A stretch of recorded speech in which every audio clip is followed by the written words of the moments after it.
Tercera parte. Logre que los demás piensen como usted. Regla 1. La única forma de salir ganando en una discusión es evitándola. Logre que los demás piensen como usted. Regla 1. No es posible ganar una discusión. Pocos después de terminar la guerra, aprendí una lección inolvidable. Estaba entonces en Londres como apoderado del Sir Ross Smith durante la guerra. Sir Ross había sido australiano en Palestina y poco después de lograr la paz dejó atónito al mundo con un vuelo de 30 días sobre la mitad de su circunferencia terrestre. Jamás se había intentado una hazaña así. El gobierno australiano lo premió con $50,000. El rey de Inglaterra lo nombró caballero del imperio y por un tiempo fue el hombre de quien más se hablaba en todo ese imperio. Una noche concurrí a un banquete que se servía en honor de Sir Ross. Durante la comida el comensal sentado a mi lado narró un relato humorístico basado en la cita: «Hay una divinidad que forja nuestros fines por mucho que queramos alterarlos». El concejal dijo que esta cita era de la Biblia. Se equivocaba, yo lo sabía positivamente. No me cabía ni asomo de duda, y así, pues, para satisfacer mis deseos de importancia y exhibir mi superioridad, me designé corrector honorario, sin que nadie me lo pidiera, y con evidente desgano por parte del interesado. Este insistió en su versión. Lo pidiera y con evidente desgano. Este insistió en su versión. ¿Qué? ¿De Shakespeare? Imposible, absurdo. Esa cita era de la Biblia. Bien lo sabía el narrador. Estaba sentado a mi derecha y el señor Frank Gammon, viejo amigo mío, a mi izquierda. Gammon había dedicado muchos años al estudio de Shakespeare.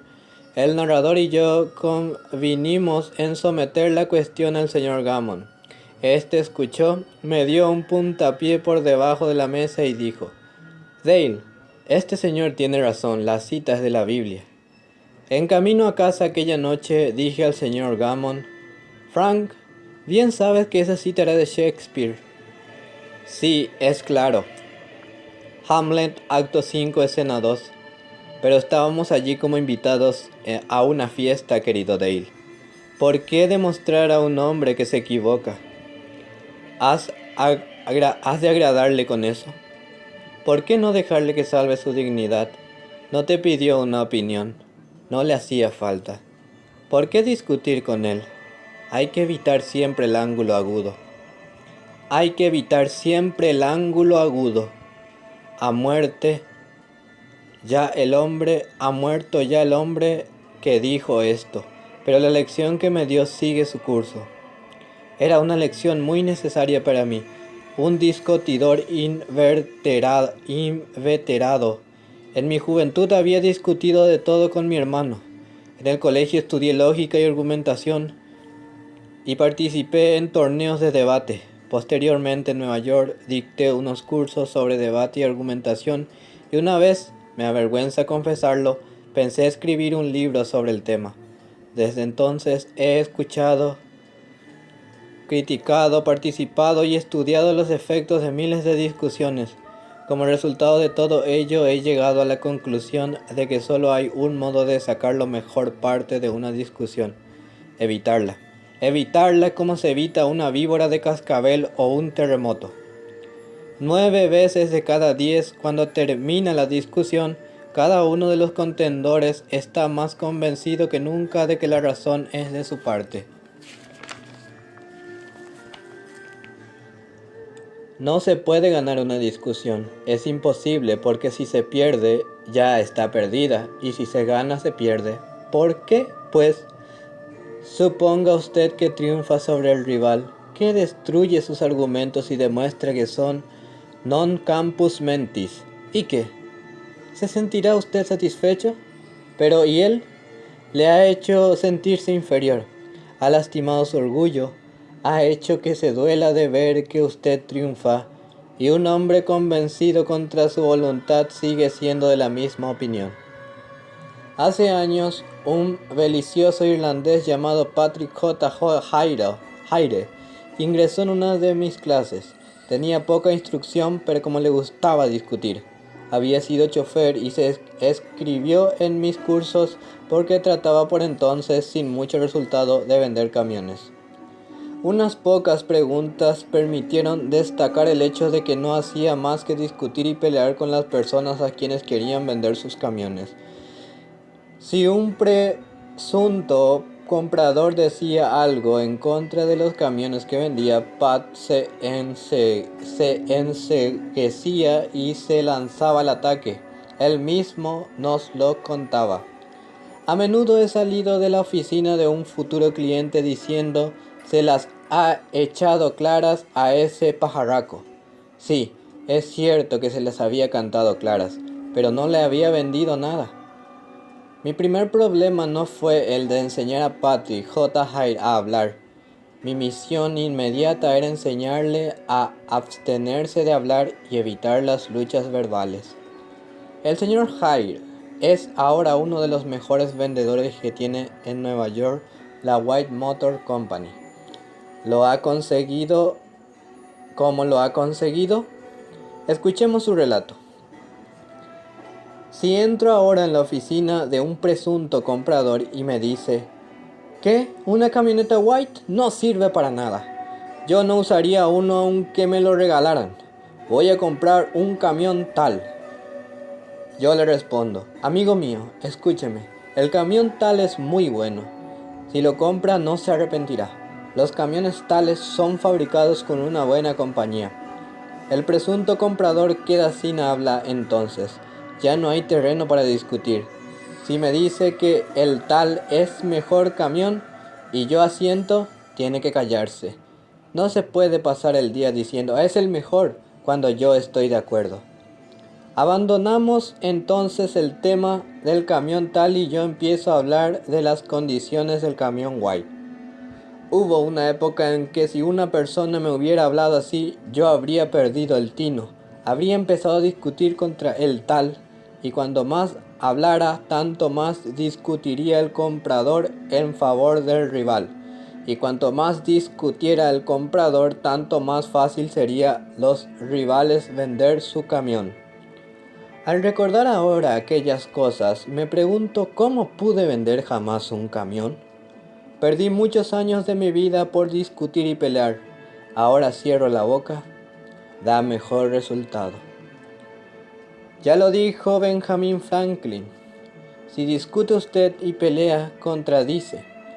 Puede lograr a veces un triunfo, pero será un triunfo vacío, porque jamás obtendrá la buena voluntad del contrincante.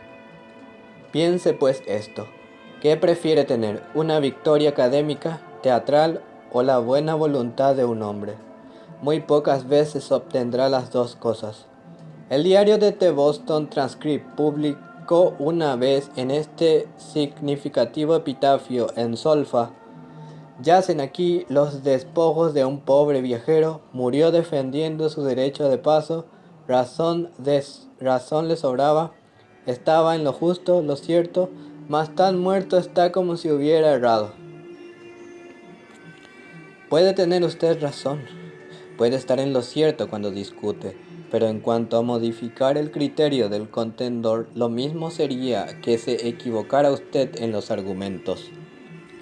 Frederick J. Parson, consultor especialista en impuesto a la renta, relataba que durante una hora estuvo discutiendo con un inspector del gobierno sobre cuestiones de impuestos. Una partida de $9,000. El señor Parson sostenía que esos $9,000 eran en realidad una deuda incobrable, que jamás serían percibidos y que no debían ser afectados por el impuesto. Nada de deudas incobrables, respondió el inspector. Hay que pagar el impuesto. Este inspector, narraba el señor Parson ante nuestra clase, era arrogante y empecinado. Razonar con él estaba de más, señalar los hechos también. Cuanto más discutíamos, tanto más empecinado se ponía. Decidí entonces evitar la discusión, cambiar de tema y hacerle ver mi apreciación por su importancia. Supongo que le dije que este asunto es pequeño en comparación con las decisiones realmente importantes y difíciles que tendrá que adoptar usted tantas veces. Yo he estudiado la cuestión impositiva, pero solo en los libros. Usted obtiene sus conocimientos gracias a las experiencias. A veces desearía tener un empleo como el suyo, así podría aprender muchas cosas. Dije francamente lo que sentía al respecto. Pues bien, el inspector se irguió en una silla, se echó hacia atrás y conversamos largamente acerca de su trabajo, de los hábiles fraudes que había descubierto. Su tono se hizo gradualmente más amistoso y por fin empezó a hablarme de sus hijos. Al despedirse me prometió espontáneamente que estudiaría mejor mi problema y en pocos días me haría conocer su decisión. 3 días más tarde llamó a mi oficina y me informó que había decidido dejar la declaración de impuesto tal como había sido formulada por mí. El inspector demostraba una de las debilidades humanas más comunes. Quería sentirse importante, y mientras el señor Parson argumentaba con él, satisfacía ese deseo afirmando bruscamente su autoridad, pero tan pronto como se admitió su importancia y se detuvo la discusión, cuando pudo revelar ampliamente su yo, se convirtió en un ser humano lleno de simpatía y bondad. Buda dijo: el odio nunca es vencido por el odio, sino por el amor. Y un malentendido no termina nunca gracias a una discusión, sino gracias al tacto, la diplomacia, la conciliación y un sincero deseo de apreciar el punto de vista de los demás. Lincoln reprendió cierta vez a un joven oficial del ejército porque se había dejado llevar a una violenta controversia con un compañero. Y Lincoln dijo así: no debe perder tiempo en discusiones personales. La persona que está resuelta a hacer lo más que pueda y menos todavía debe exponerse a las consecuencias, incluso la rutina de su carácter y la pérdida de su serenidad. Ceded en las cosas grandes sobre las cuales no podéis exhibir más que derechos iguales, y ceded en las más pequeñas, aunque no sean claramente propias. Mejor es dar paso a un perro que ser mordido por él al discutirle ese derecho. Ni aun matando al perro se curaría de la mordedura. En un artículo aparecido en Bits and Peace, se publicaron algunas sugerencias para impedir que un desacuerdo se transforme en una discusión. Acepte el desacuerdo. Recuerde el eslogan: cuando dos socios siempre están de acuerdo, uno de ellos no es necesario. Si hay algo que se le ha pasado por alto, agradezca a quien se lo recuerde. Quizás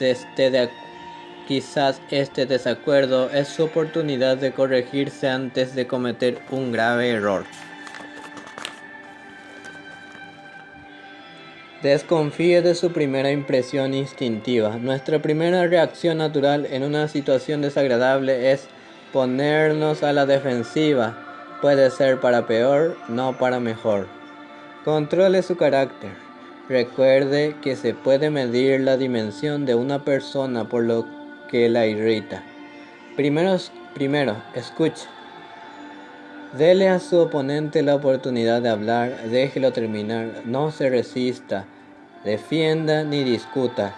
Eso solo levanta barreras. Trate de construir puentes de comprensión. No construya altos muros de incomprensión. Busque las áreas de acuerdo. Una vez que haya oído hasta el fin a su oponente, exponga antes que nada los puntos y áreas en que están de acuerdo. Sea honesto. Busque los puntos donde pueda admitir su error y hágalo. Discúlpese por sus errores. Eso desarmará a sus oponentes y reducirá la actitud defensiva. Prometa pensar y analizar con cuidado las ideas de sus oponentes y hágalo en serio. Sus oponentes pueden tener razón. Es mucho más fácil en este estadio acceder a pensar en sus posiciones antes que avanzar a ciegas y verse después en una posición en que sus oponentes puedan decir: Quisimos decírselo, pero usted no escuchó. Agradezca sinceramente a sus oponentes por su interés. Cualquiera que se tome el trabajo de presentar y sostener objeciones está interesado en lo mismo que usted. Piénselo como gente que realmente quiere ayudarlo y haga amigos de sus oponentes. Posponga la acción de modo que ambos bandos tengan tiempos de repensar el problema. Sugiera realizar otra reunión más tarde ese mismo día o al día siguiente para presentar nuevos datos. Al prepararse para esta reunión, hágase algunas preguntas difíciles. ¿Tendrán razón mis oponentes? ¿Tendrán parcialmente razón? ¿Su posición tiene bases o méritos ciertos? ¿Mi reacción solucionará el problema o solo impedirá mi frustración? ¿Mi reacción acercará o alejará de mí a mis oponentes? ¿Mi reacción elevará la estima que me tiene la mejor gente? ¿Ganaré o perderé? ¿Qué precio tendré que pagar por ganar? Si no digo nada en desacuerdo, ¿se desvanecerá? ¿Esta ocasión tan difícil es una oportunidad para mí? Jan Peerce, el tenor de ópera, después de casi 50 años de matrimonio, observó